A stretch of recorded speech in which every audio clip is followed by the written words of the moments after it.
1, Entonces, 2, 3 y...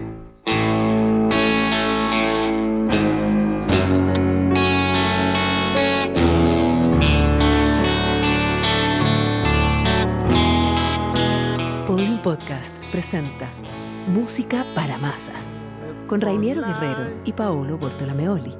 Este capítulo es auspiciado por Audiomúsica, la tienda de instrumentos musicales, audio y DJ más grande del país. ¿vamos a cantar ahora en la introducción? Sí. Que sea. Oye, hace un buen tiempo que estamos hablando de esta cosa de entre la mezcla entre la improvisación, lo escrito, la tradición escrita, la interpretación, que son como todos conceptos bastante afines dentro de la música como comportamiento, ¿no? Claro. O sea, la música parte de la improvisación, está claro. Antes de la notación, estamos hablando, o sea, de miles de años atrás, la gente cantaba, percutía, entraba en trance. Los maestros de ceremonia Preparaban unas hierbitas. claro, iban guiando la ceremonia a través de la música. Después esto va mutando, se transforma en una canción. Esa canción yo creo que se hace como un rito colectivo de tanta repetición. Uh-huh. Después esto se va heredando, ¿no es cierto? Se va traspasando. De ahí nace también un poco como la virtud misma del folclore, que es que la tradición oral. Y después esta cosa... Se me olvidó algo importante. Por ahí aparece alguien que decide dirigir todo ese pero desorden. esos lateros vienen después. los directores Pero, orquesta vienen después. lo digo para llegar al punto de este capítulo. Sí, Aparece alguien que en el fondo mira afuera y dice... A ver, ordenemos esta cosita esto, porque, claro. esto está bueno, esto no está funcionando. Sí, puede ser, ¿ah? Usted va a tocar ahora, usted ahora se va a quedar callado porque va a tocar todo ese tipo de cosas. Hoy sabéis que se me acaba de Una ocurrir. suerte de Trinidad, pero desde la música. Sí, de hecho se que me ordena acaba- esta cosa, que dirige. Se me acaba de ocurrir un tema para otro capítulo. El crítico. Oh, qué buen tema. Buena. El crítico. Porque claro, el crítico desde un punto de vista, antes de que haya una persona que le pagan para criticar, todos somos críticos. Po. Totalmente. Todos tenemos opinión, todos opinamos, todos decimos, ¿escuchaste esto? No, pésimo. O lo otro no me encantó. Bueno, ya, uno siempre está criticando, siempre está como de alguna forma haciéndote un juicio y por alguna razón humana queremos además que nos escuchen nuestra reflexión. Es necesario que tú escuches lo que yo opino. Te está metiendo mi gremio, cuidado, con el gremio del periodismo, cuidado. No, es distinto, es distinto. No, pero es que me gusta el tema del crítico, ya, pero dejémoslo para después. Bueno, pero es que estaba pensando por lo que tú dijiste, esa cosa que el que surge alguien que quiere dirigir, ¿no? Y ese que quiere dirigir es porque tiene una opinión, y esa opinión viene un poco de la crítica, de estar haciendo qué es lo que funciona, qué es lo que me llega, qué es lo que me causa, qué es lo que de alguna forma logra atravesar el mensaje para que el que lo está recibiendo lo tenga súper claro. Bueno, y en esa evolución entonces llega después la notación escrita y qué sé yo, que es súper importante decirlo por lo que vamos a hablar hoy día. Porque la notación escrita, o sea, la notación, digamos,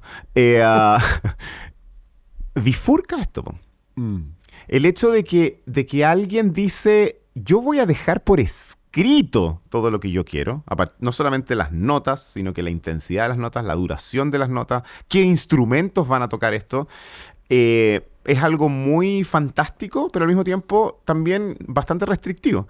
Porque, ¿qué pasa en la música clásica? Uno dice la quinta de Beethoven, y no es la quinta de Beethoven por alguien, salvo la interpretación, claro. Pero no es una relectura desde un punto de vista formal. Nadie va a cambiar las notas No. de la quinta de Beethoven, nadie va a cambiar la instrumentación. Es el cuerpo distinto, finalmente. O sea, pero me refiero a que la quinta es todo, es todo, desde las notas, los ritmos, las dinámicas, que son las intensidades, hasta la instrumentación específica, el carácter, todo pertenece a Beethoven. Y uno como músico clásico no lo cuestiona. Uno sabe que como intérprete su función es intentar de la forma más honesta e informada y respetuosa recrear estos sonidos desde ese mapa. Esa es la función. Ese es el intérprete. El intérprete se dedica a pararse con mucho respeto ante esta Biblia. Claro. Leerla y ojalá... Y hacer justicia claro. Exactamente. Y transformarla en sonidos. Ahora, todo este divagar que me mandé de introducción es para hacerte esta pregunta. Que me parece una pregunta que yo, la verdad, con el tiempo, y sobre todo en el último tiempo, como que finalmente logré como verla en la dimensión que tiene, porque como tengo un entrenamiento más clásico y yo me dedico finalmente a hacer como personaje que se para frente a otro gran Exacto. personaje, y yo digo, ok, voy a tratar de hacer lo mejor que pueda, nunca le di el valor a la dimensión que tiene la colaboración, para empezar, respecto a la colaboración en el proceso creativo, ¿cierto? Porque yo daba por hecho de que es el compositor, listo. Yo soy un intérprete, él es el creador, yo interpreto. Y por otra parte, a personajes que ni siquiera habitan el mundo de la música clásica, por lo menos en cuanto a lo que tiene que ver con decisiones netamente artísticas. Y en esto me estoy refiriendo al productor. El productor en la música popular, en la música no clásica, es un personaje mayor.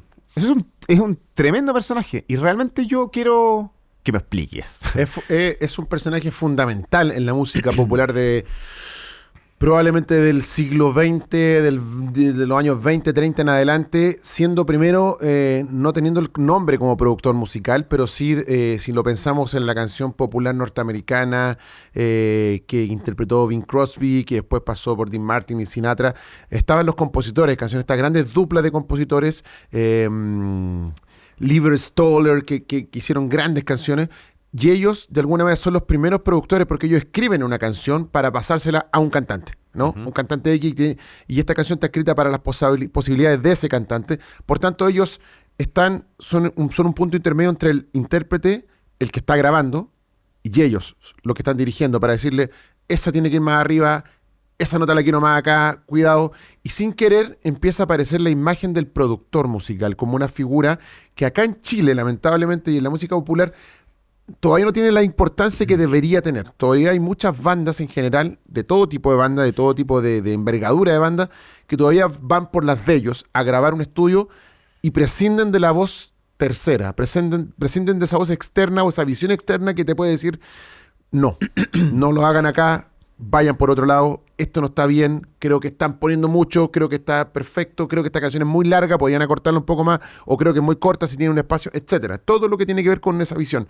Pero sí hay industrias como la sueca, por ejemplo, donde han desarrollado grandes productores musicales, en Europa ni hablar, pero Estados Unidos me parece que es de los países con la mayor cantidad o de grandes productores musicales que han sometido a la banda, e incluso a grandes bandas. O sea, puedo poner ejemplos, vamos a colocar un ejemplo muy claro, pero así rápidamente puedo colocar a una banda como U2, que venía girando y tocando de una forma hasta que en 1984 se topan con Brian Eno, grande Brian Eno, que venía con todo su trabajo con Bowie y toda esa experimentación en los años 70, y con Daniel Lanois, y los dos le dicen, este no es el sonido de U2. No, pero es que nosotros tocamos... No, que este no es el sonido de U2. Tu sonido tiene que ser esto.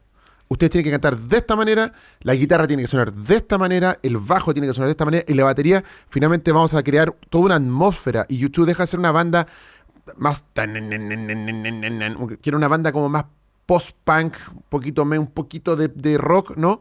Y pasa a ser una banda de atmósfera. Y a partir de esa visión la tienen justamente estos productores.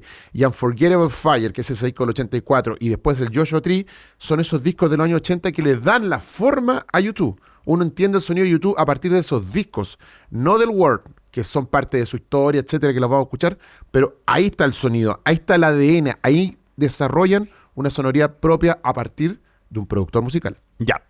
Ya voy con los ejemplos. Por eso, que quiero volver todo el rato a lo que nos tienes para contar, pero voy a hacer mientras te escucho se me van ocurriendo cosas que yo digo, a ver, espérate, vamos a los símiles con la música clásica, que es lo que siempre me interesa mucho. Claro, desde ese punto de vista, desde el punto de vista de la búsqueda del sonido y como diciendo, esto es lo que yo quiero, ¿ya? Voy a recoger solo eso. Podría dar algunos ejemplos, claro. Tienen que ver, por ejemplo, cuando en el barroco, se le encargaba a los compositores que hiciesen cierto tipo de obras específicas. Por ejemplo, los corales que tenía que escribir Bach para la misa del domingo. Tenía que tener un contexto, tenía que estar basado obviamente en un texto religioso, tenía que tener cierta cantidad de compases, tenía que tener una estructura para el coro específica. Ahí hay una funcionalidad de la música, ¿no? Exactamente. Claro. Después, no sé, si a Händel se le estaba pidiendo que escribiera una música para que, ¿cómo se dice? El rey, el príncipe, el que fuera, tenía que caminar, entonces esta también tenía una funcionalidad. O los fuegos de artificio, o la música acuática, claro. O la leyenda, por ejemplo, de que, leyenda digo porque es lo que todos contamos, pero todavía no está del todo probado que haya sido exactamente así, que son las variaciones Goldberg, que habrían sido encargadas por una persona específica para que... Dios. Claro, no.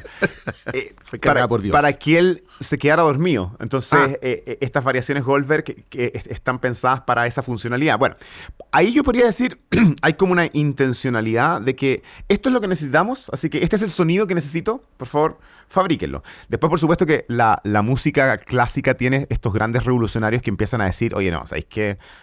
Yo escribo lo que yo quiero. Claro. ¿Cuál es el típico ejemplo que ya más sobrecitado imposible en este programa? Beethoven. Beethoven dijo, chao, yo voy a hacer la música que me nace porque lo necesito hacer. Lo cual no es del todo cierto, porque igual los músicos necesitan de los encargos, necesitan de la plata, ¿no? O sea, de alguien que se ponga.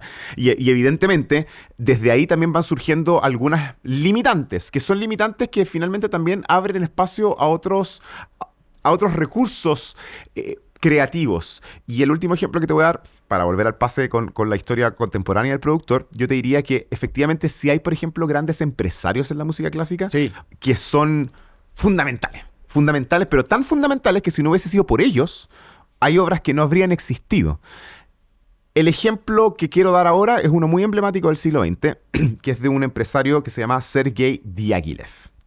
Sergei Diaghilev era literalmente un empresario que fundó una compañía de ballet que se llamaba los Ballets Rusos. Y el tipo tenía una visión de negocio extraordinaria, porque ballet ruso ya era una cosa súper marquetera. Porque ¿qué es lo que hacían los ballets rusos? Era una compañía que giraba en Francia, en París, pero bajo el concepto de que traían el exoticismo ruso. Y entonces lo que hacía Diaghilev era traer a tremendos bailarines, fantásticos bailarines, pero siempre haciendo obras que de alguna forma fueran muy vendibles para el imaginario colectivo que tenía Francia respecto a lo que ellos creían que era Rusia. Entonces, la primera obra que irrumpe es Scheherazade, de Rimsky-Korsakov, les va fantástico, y ahí este señor Diaghilev conoce a un joven talentosísimo, pero joven, que recién graduado le había escrito una obra al matrimonio de la hija de su profesor. ¿Quién era el profesor? Rimsky-Korsakov. La hija de Rimsky-Korsakov se casa y este jovencito, que ya te voy a decir quién era el jovencito, escribe una obra. Esta obra se llama Fuegos Artificiales. Diaghilev la escucha. Esta obra dura 4 minutos. Una pieza pequeña. Pero queda tan alucinado que dice, oye, este cabro que tiene talento, qué buen, que acá hay algo. Y él se acerca y le dice, ¿sabes qué? Mira, yo soy un empresario, tengo esta compañía de danza, necesito que tú escribas un ballet y necesito que este ballet sea una mezcla entre una fábula fantasiosa que nos evoque a este imaginario colectivo que tiene la gente occidental de Rusia, al que al mismo tiempo suene a ruso, pero por favor, danos más de esto que acabo de escuchar. ¿Y qué es lo que él había escuchado? Una especie de medio camino entre el postromanticismo, el modernismo, una orquestación colorida fantástica. Bueno, y este jovencito, que ya voy a revelar el nombre, escribe un primer ballet. Este primer ballet se hace extraordinariamente exitoso y este jovencito se hace tan famoso que hoy lo conocemos como Igor Stravinsky, que después de este primer ballet, que fue El pájaro de fuego, escribe Petrushka y después de Petrushka escribe La consagración de la primavera, que cambia la historia de la música. Nada de eso hubiese ocurrido, nada. Ni El pájaro de fuego, ni Petrushka, ni La consagración de la primavera, si no hubiera sido por la visión empresarial, de muy buen gusto además musical, pero esta cosa de acá hay algo y esto lo voy a tomar y lo voy a potenciar que tuvo Sergei Diaghilev. Yo creo que ahí tocaste varios temas. Tocaste el tema del productor musical, tocaste el tema del promotor musical y del manager. Como que hay una mezcla muy interesante en ese personaje. Pero yendo estrictamente a lo musical, yo creo que la figura del productor musical en el mundo de la industria musical, ahora en el pop, digamos, a partir, como te decía, de los 20, 30 en adelante, no es tan funcional como eso de decir una música para dormir, una música para... Claro. Pero esos son como los antecedentes nomás. Claro, pero ahora se da. Igual todavía hay hay productores que se dedican a trabajar específicamente, necesitamos música para hacer un comercial, por ejemplo, y eso está, ¿no? Pero espérate, perdón. Pero ¿qué pasa con la música que... A ver, ¿cómo lo digo para que no suene feo? La música que reutiliza una fórmula una y otra vez porque ya saben que funciona y vamos haciendo Denle Ahí con la hay fórmula. sí, por eso te decía, hay productores que sí trabajan de forma funcional para la industria, para crear conceptos, para crear proyectos, como pueden ser los New Kids on the Blocks, los Backstreet Boys, etcétera. Todos esos boy band que tienen una antecedente de larga data, pero ahí tú tienes justamente fórmulas repetidas que se van repitiendo y que no solo partieron en los 90, que partieron en los años 50, 60, con grupos corales, etcétera. Yo traje 3 ejemplos de productores musicales que son fundamentales en el desarrollo de la música occidental, en el pop rock, pero que cada productor tiene algo distinto, tiene una característica diferente. Uno es un productor muy musical, que es músico, que tiene una banda, de hecho, que desarrolló un sonido, pero que a través de ese trabajo, él desarrolla una firma sonora, su música y todo lo que va a pasar por su producción suena a él. Ya. No suena a nada más. Ya. Es como que tú lo escuchas y dices, esto es él, no tiene otro nombre. Traje después a otro productor que tiene que ver con el desarrollo del estudio como un instrumento más. Uh-huh. Al productor que se dedica a experimentar. No es solamente el tipo que ponía los micrófonos y grabemos la canción, sino que dice, quiero usar todas las posibilidades del estudio como nadie lo ha utilizado antes. Uh-huh. Y después traje un último productor, que es un productor muy famoso, y que él mismo se ha dicho, yo no toco un instrumento, no toco nada, y todo lo hace desde acá en el fondo. Es muy espiritual, como que lo suyo es una conexión, como decir, a mí me tinca que la cosa va para allá. Y el tipo parece que le ha ido bien porque es muy famoso. Ya voy a dar los nombres, pero vamos a partir con primero. Esto que vamos a escuchar es de la Electric Light Orchestra, la banda que dirige el gran Jeff Lynne, tremendo músico de Birmingham, al igual que Ozzy Osbourne. Ahí está, mira, qué grande. Este es de los personajes más geniales, no subestimado, pero debería tener más arriba. Esto es Don't Bring Me Down del disco Discovery. Escucha el sonido, escuchen la sonoridad de esto, por favor. La batería, con esa...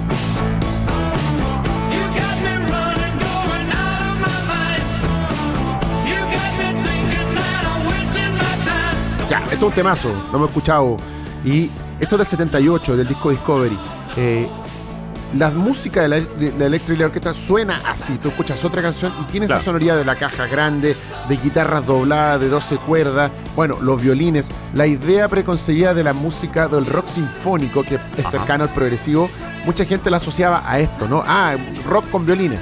No, el rock progresivo y el rock sinfónico tiene que ver con otra cosa, con la formación de los músicos y con estructuras mucho más complejas. Esto es pop sinfónico, si tú quieres, un pop con música, con cuerdas, que esa es la gran gracia de la Electric Light Orchestra. Bueno, insisto, esto es del 78. Jeff Lynne, entre medio, produjo a otras bandas, produjo a otros artistas, y en 1995 se le encargó la no fácil tarea de tocar o de regrabar, de que se juntaran los 3 Beatles sobrevivientes con esta cinta que Yoko le había pasado a los chicos de John Lennon cantando en su casa para hacer la versión de Free as a Bird.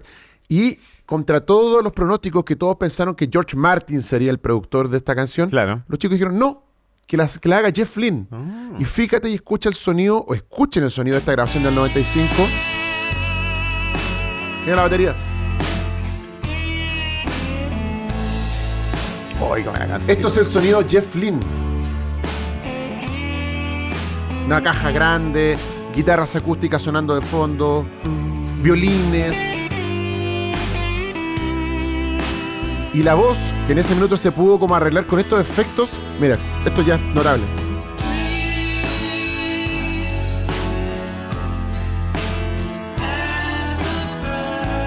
Bueno, cuando salió esta canción en el 95, yo tenía 15 años, pero ya uno ya cachaba y entendía el sonido. Y yo dije, esto suena a Electric Light Orchestra. Y mucha gente dijo, esto suena a la Electric Light Orchestra, pero no, esto suena a Jeff Lynne. Porque Jeff Lynne tiene en su cabeza él trae el concepto, esta sonoridad. Y si tú escuchas los discos, el Cloud Now de George Harrison, producido por Jeff Lynne. Se escucha la Traveling Wilburys, producido por Jeff Lynne. Se escucha el Full Moon Fever de Tom Petty, producido por Jeff Lynne. Oye, pero te vas a dar cuenta que hay una sonoridad que tiene que ver con esto, con este primer linaje de productores musicales. Pero es que necesito... Productores músicos. Necesito preguntarte algo. Porque, dale. Jeff Lynne, un grande, por si acaso. Enorme. Es que estaba pensando que hablaste muchas veces como este es como el sonido de él. El sonido de, claro. Súper. Pero cuando yo me refiero a esa terminología en la música clásica, por lo menos, cuando yo digo esto suena a, ¿ya? Yo los veo desde muchos ángulos simultáneos. Por ejemplo, Una forma puede ser la forma en que orquesta un compositor, que es muy distintiva. Ponte tú, la orquestación de Shostakovich es muy distintiva. Uno escucha la forma en que utiliza la madera, por ejemplo. A Shostakovich le encanta escribir momentos donde hay un solo de fagot, un solo de o lo que te comentaba del libro solo. del japonés que te comenté el libro. De Murakami, sí. Claro, cuando habla de la diferencia de cómo dirige la orquesta Bernstein versus cómo la dirigía Karajan. Ya, ¿verdad? ¿Cachai? Sí. Pero eso es distinto, porque eso tiene que ver con la interpretación de cada uno de los directores de orquesta en base a que una música es la misma. Claro, Ellos no cambian nada, simplemente que jerarquizan de formas distintas estos parámetros que ya están escritos en la partitura. Pero anterior a eso viene esta cosa como el sonido del creador, ¿no? Entonces, ya, un parámetro es la orquestación. Yo podría decir, ya, esto suena a orquestación de Shostakovich por la forma en que utiliza los solos de la madera, por la forma en que utiliza los metales, la percusión muy característica. Pero si yo le saco la orquestación a Shostakovich y solamente lo hago en una reducción para piano, solamente, o sea, con un puro instrumento toco la misma música, ¿vale? O sea, sin conos, sin baterías, sin nada, solo piano. Igual me suena a Shostakovich. Y ahí digo, ¿por qué me suena a Shostakovich si no depende de la orquestación? No depende de los instrumentos. Y suena por los acordes que utiliza, porque tiene ciertos contrapuntos que son muy distintivos, porque hay una textura rítmica muy común, muy, muy permanente. Por ejemplo, a Shostakovich le encanta el ritmo todo el tiempo hay por todas partes. O sea, tanto así que uno dice en dos compases uno dice esto es Shostakovich. Entonces, mi pregunta hacia ti va: ¿qué diferencia entonces lo nuclear de la estética de el sonido resultante por el concepto del productor versus el sonido de la banda per se? ¿Qué hace? Obviamente no podíamos evitarlo. ¿Qué hace que los Beatles sean los Beatles? Sin productor. Que sean estos 4 cabros de Liverpool. A diferencia de lo que logran a través de un productor. El productor va a explotar tus posibilidades. Depende del productor. Hay productores malos que no lo logran finalmente y la banda a lo mejor puede llegar a un cierto punto y no se desarrolla, pero hay productores que sí te van a exigir un poco más. Y en este caso yo creo que el caso Beatles, George Martin es un ejemplo demasiado dinámico, un ejemplo demasiado virtuoso en términos de que los dos se complementaron muy bien y siempre fue una cosa de crecimiento. Pero hay otro ejemplo, como el que traje recién de Jeff Lynne o como el que hablé de YouTube, donde la banda probablemente estaba muy estática y requería de alguien que le metiera corriente para decir, no chicos, ustedes pueden hacer mucho más todavía y pueden salirse de este mundo y avanzar en otro más. Y esa corriente, cuando hablé de Brian Eno y hablé de Daniel Lanois y hablé de otros productores, tiene que ver con productores que vienen desde un nombre, con el que voy a ejemplificar ahora, que es el productor que también es músico, pero es un productor que rompe también los esquemas de decir, el estudio no es solamente para grabar, el estudio no es para que venga un cantante, una banda y pongan los micrófonos y grabemos. No, claro. El estudio es una más. posibilidad, es un instrumento más. Sí. El estudio como la mesa, como Lógico. los faders, dame más graves. Pero ¿cuántos instrumentos son? Son 5 instrumentos. ¿Son 5 micrófonos? No, quiero 10 micrófonos, porque quiero un micrófono que vaya derechamente al amplificador, pero quiero otros 2 que capturen los armónicos y para afuera. ¿Y cuántas guitarras se van a grabar? No, son 2 guitarras. No, quiero 5 guitarras. Para hacer exactamente lo mismo. ¿Por qué? Porque quiero llenar una mesa de 8 canales, quiero llenarla con la mayor cantidad y si es necesario pasar todo ese material, pasarlo a una cinta y seguir usando canales, quiero retener la mayor cantidad de sonoridad posible para hacer una simple y mísera canción pop que dura 2 minutos y medio. Este señor Phil Spector, que tuvo un final trágico, lamentable, asesino, mató a su esposa, murió en la cárcel, estaba completamente loco, míralo, estaba completamente loco. Ahí está cuando... Eso fue cuando estaba en juicio. Pero yo siempre digo, hay que separar la obra del artista. Hay que separar la obra del artista. También hay que separar al artista de ese pelo. No, la obra del artista hay que separarla. Lamentablemente hay que hacerlo así porque si no van a quedar muchos fuera en la lista. Mucha gente que diría, nos quedaríamos sin obra. Los funados. Phil Spector desarrolló un concepto que hasta el día de hoy es una materia de estudio. The Wall of Sound. El muro del sonido. Él, sin duda alguna, que revolucionó las técnicas de grabación porque él dijo, no quiero, con lo que te decía, no quiero una cuerda de 3 violines, quiero 10 violines. para grabar esta canción. Y quiero una cantante, no, y quiero 7 coristas, y quiero 3 guitarras, y ahí viene bueno, pongamos la música porque ya estamos acercándonos justamente a Navidad, y esta canción, que es un disco de Navidad del 63 de Phil Spector, es de los discos más maravillosos, y la voz de Darlene Love es genial. Pero escucha la magnitud del sonido, campanas, mira, es grande. Es todo grande. 2 baterías, coros.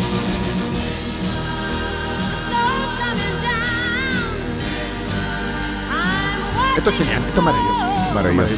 Estaba pensando... Pero fíjate, dale un poco de volumen, porque fíjate que no hay, como que no quedan espacios libres. Suena por todas partes esto. Sí, claro.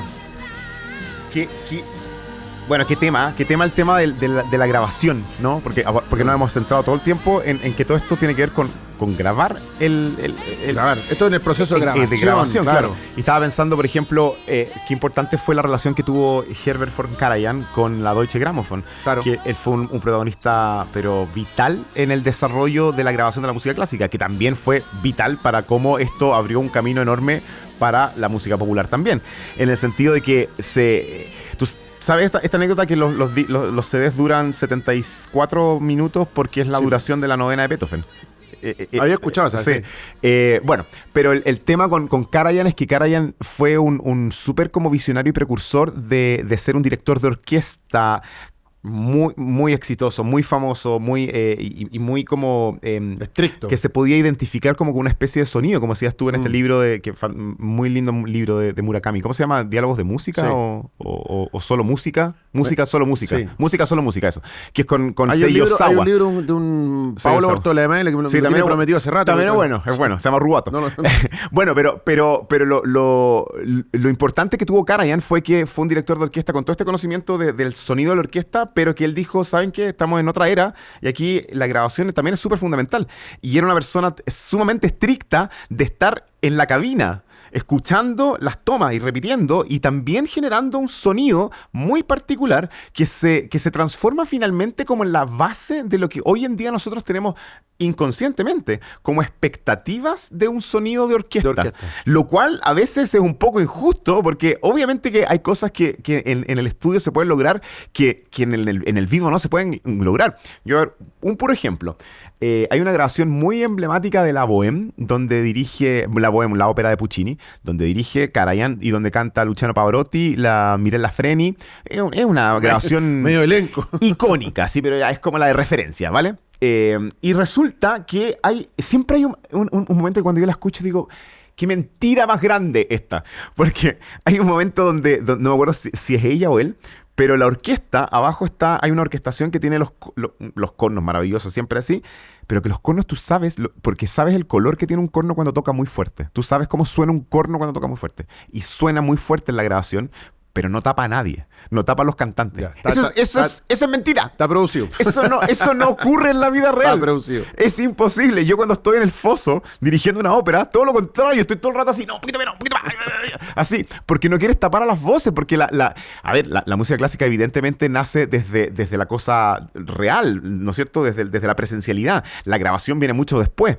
Pero es muy interesante cómo Karajan entiende todo este tema y como que de alguna forma, en lugar de evitarlo o de hacerlo solamente un instrumento de registro, finalmente lo utiliza como una herramienta también para sofisticar el lenguaje en sí mismo, que es la grabación. Entonces, claro, la música clásica también tiene una especie de segunda versión alternativa, que es lo grabado. Permíteme cerrar con el último ejemplo, porque hablé del productor musical, que era Jeff Lynne, hablé del productor musical, pero que genera una teoría casi musical. El muro del sonido es una forma nueva de grabación que desarrolló, y de ahí viene Brian Eno, y de ahí viene Daniel Lanois, y de ahí vienen otros grandes productores musicales hasta el día de hoy, o el mismo Mark Ronson, que usan el estudio como una posibilidad más. O sea, no. El estudio deja de ser solamente algo para grabar, sino como una posibilidad. Pero exacto. Tenemos un último productor. ¿Y la vamos a tener en la foto también? ¿Otro Yo loco? creo que sí, también tiene ojo con el pelo, pero tiene... Ahí está. Ya, eso es como que va por ahí, es cosa de tener pelo arriba o abajo. Pero... El gran Rick Rubin, criticadísimo, Pero resulta que Rick Rubin ha estado en una cantidad de discos increíbles y en su gran mayoría han sido éxitos. Él fue el productor de Blood Sugar Sex Magic de Red Hot Chili Peppers, pero él parte produciendo a una banda de hip hop de Nueva York muy joven que se llaman Beastie Boys. Y él descubrió Beastie Boys y lo hizo porque él venía del mundo se metía en el hip hop negro de Nueva York cuando tenía 15 años. Entonces recorrió todos esos barrios, conoció a estos chiquillos que hacían este sonoridad, los trabajó, creó Def Jam Recording, que es el sello de él, y empieza a trabajar. Y en un minuto también, haciendo paralelo, habiendo grabado a los Beastie Boys, es el productor del disco más exitoso de Slayer, que es el Raining Blood, que es una obra de arte hermosa, Raining Blood, de lo más lindo del thrash metal en la historia. Y tú decís, ¿pero por qué si grabó hip hop? Porque el tipo solamente tenía, este es lo que se llama un productor, casi te diría espiritual. Él solamente tiene la sensación, él tiene una vibración interna donde le dice, esto es, y voy a meterme acá, y no se desarrolla en un género específico. Él hace la cruza entre el hip hop y el rock en los años 80, cuando Ram DMC graba con Aerosmith, cuando los Beastie Boys graban con Kerry King de Slayer y hacen la mezcla entre el hip hop rock, que después todo lo vamos a escuchar con Rage Against the Machine, así como diciendo, wow, qué bueno, él... ¿Y por qué quiero colocar este ejemplo? Escuchemos primero la versión original de Trent Reznor de Nine Inch Nails de la canción Heart, que es una canción hermosísima, ¿no? Y es una canción clásica, pero...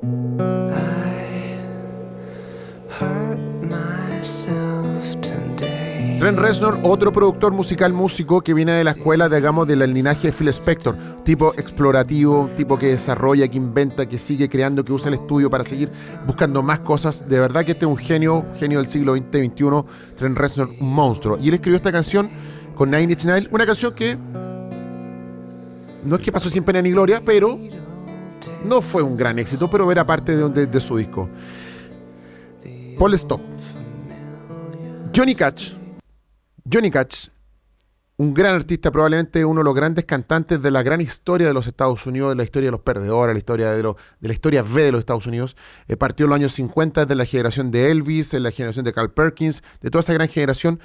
Tuvo una carrera bien inestable, larguísima, pero bien inestable. Recién en el 68 pudo como establecer un gran boom con su gran disco en vivo en el Folsom Prison, que es cuando va a cantar a la cárcel, y se transforma en una figura pop rock, porque la revista Rolling Stone, que recién había salido, toma a Johnny Cash como diciendo, miren lo que hizo este personaje nuestro, fue a cantar a la cárcel, y se transforma en una gran figura. Sí. Pero esa gran figura vuelve a decaer un poquito en los 70 y los 80 y no encuentra un camino acorde a lo que él quería hacer. Esto no lo digo porque yo quiera decirlo, esto lo leí porque lo leí, la biografía de Johnny Cash está ahí escrita. Escrita por Robert Hilburn, un gran cronista norteamericano. Y en los 90, imagínate, entra en los 90, grunge, Britpop, fiesta electrónica, rave, y dice Johnny Cash, ¿dónde me anoto? ¿Dónde quepo yo en esto? ¿Dónde quepo en esto? Rick Rubin. Rick Rubin lo llama, le dice, muéstrame qué tienes. Y ya con 60 años más o menos, bien deteriorado de salud, abusó de la anfetamina Johnny Cash como loco. Cuando falleció tenía un poquito más de 70 años, pero tú ves la imagen y parecía que tuviera 90, estaba muy deteriorado. Pero la anfetamina por sobre todas las cosas, era brutal. Bueno, el punto es que en el living de su casa, Johnny Cash le cantó 12 canciones propias que tenía con guitarra a Rick Rubin. Y Rick Rubin lo miró todo el rato. No, le dijo. No, hay una que me gusta, le dice. ¿Qué te parece si hacemos reversiones de canciones? ¿Qué te parece si te gustaría cantar canciones de otras personas? Le dice. ¿Pero cómo sería eso? Probemos con esta. Y empezó. No, pero que todavía no, porque empieza un proceso de grabación donde finalmente él le pasa algunas canciones, él las graba en el living de su casa con 3, 4 micrófonos, y después dice, él se queda pensando como, bueno, después el tipo me va a llamar de nuevo para volver a grabar, para hacerle overdubs. El Rubin le dice, no, le dice, este es el disco. Y ahí aparece el American Recording 1, que es el primer disco de Johnny Cash de los años 90, que comienza a reivindicar su gran paso, vuelve a ser el gran Johnny Cash famoso. ¿Y por qué? Porque empieza a reinterpretar músicas de otros en su estilo y en el estilo que Rick Rubin le dijo, ese es tu estilo, la guitarra, y si es necesario pongámosle un teclado de fondo, pero nada más, la guitarra y tu voz es tu historia, no tenemos que tener banda ni otra cosa más. Lo que vamos a escuchar ahora es la reversión que aparece en la edición 5, en la quinta edición del American Recorder de Johnny Cash, producida por Rick Rubin, y esta es la versión de Heart. Y como dijo Trent Reznor, esta canción ya no me pertenece.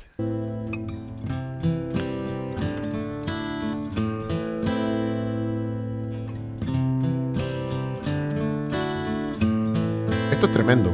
I Esto es hurt tremendo. myself today to see if I still feel. Estas son de las últimas grabaciones de Johnny Cash. Johnny Cash grabó esto y a los 2 meses falleció. ¿Tanto así? Oh. Porque esto partió en el 91 y terminó hasta como la última grabación se hizo el 2000 y algo. Pero y ahí Rick Rubin siempre estuvo de fondo para decirle en un minuto, graba Rusty Cage de Soundgarden. No, pero ¿cómo acá? Graba Rusty Cage de Soundgarden. Oye, ¿qué es lo que es esto? Esto lo hizo Trent Reznor, tiene una banda que es de ahora, pero esta canción te queda bien a ti. Entonces ahí tenemos la figura, quiero llegar al concepto del productor instintivo, ¿no? Rick Rubin es un productor instintivo, es un productor que siente que esto va a funcionar. Exacto. No tiene ninguna posibilidad de saberlo, no tiene cómo comprobarlo, puede fallar en el camino, de hecho ha fallado. Produjo el disco Dead Magnetic de Metallica que no pasó nada, no pasó mucho, pero como ha fallado, le ha apuntado para decir esto es, y en este disco aparece, como todas las cosas hay que cerrar con los Beatles, la canción In My Life del disco Robert Soul. Lo compuso Lennon cuando tenía 25 años y es una canción que evoca casi como una vida completa, ¿no? Oye, sí. Y el tipo tenía 25 años. Sí. Y Johnny Cash hace una versión de esa canción In My Life. Y ahí sí tiene sentido que un tipo que está casi muriendo cante esa canción. Tiene la altura para hacerlo. Obvio, es como, ahora sí, pero sí, vuelvo al tema de la genialidad. ¿Por qué la escribió un tipo que tenía 25 años? No tengo idea. Cortito, súper cortito, claro. Solamente como complemento, porque es que dijiste algo que me hizo recordar algo muy, muy bonito. Cuando dijiste que esta canción la grabó un par de semanas o meses antes. Un par de meses, sí. Vale. EMI Classics, que era el sello... No, Philips Classic, que era el sello de Claudio Rau, lo invita a grabar lo que se conoce después como The Last Sessions. Y a Rau hace toda una grabación bueno, Rau tenía un repertorio increíblemente vasto, pero volvió a grabar cosas muy icónicas, dentro de las cuales hay una caja preciosa que es de obras de Debussy, y eso también lo grabó antes de morir. Y es un testamento tan importante porque finalmente esas mismas obras las había grabado, algunas más de 2-3 veces. Los ciclos de las sonatas de Beethoven, por ejemplo, las grabó no varias veces, pero las grabó más de una vez. Entonces tú vas a ¿cuál versión? ¿La del 50 y tanto o la del 80 y tanto? Y en el caso de esta, de las Last Sessions, obviamente que tiene como una profundidad especial saberlo así, que fue lo último que grabó. Y lo otro es que realmente es muy evidente cómo la interpretación cambia con los años. O sea, cómo revisitas la misma música, pero tu perspectiva es totalmente distinta. Los años. Así los es la años cosa. pasan. Totalmente. Era paso sostenido. Chao a todos. Chao. No se me acuerdo yo. Se me la aprendí ya. Después vamos a mí.